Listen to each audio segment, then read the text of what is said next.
साचो रे शेर के शिकार के हो गइलस ना कारी शासन पर शासन के डर ही के मारी सुना बोला के हुए ही जको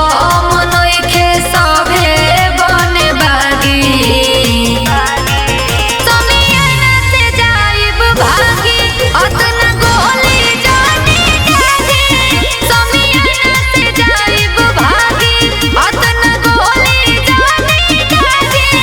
समियाना से जाइब भागी ऐसे ना करी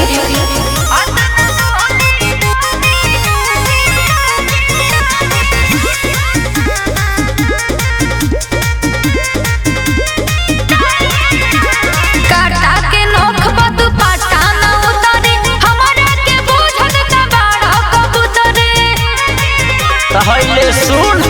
हरे एक इंच भीतर जाई जब भीतर छूट जाई सारा तोर बनल पवित्र सुना बोल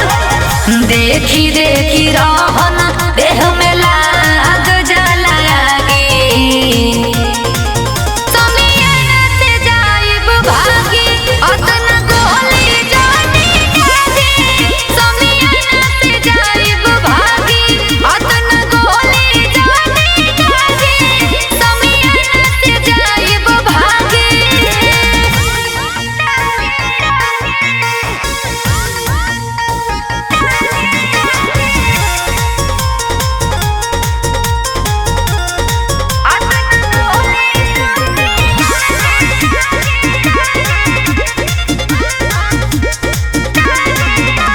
राजा अभिषेक करता रखुर पाती गुडू अमित के फाटे लागल छाती बुझला हरे पुरवा में हमारा बैठ जाना खुद के आज भर खातिर हवाले कदा खुद के भइनी पानी पानी छोड़ी ना गोर रौरे लागे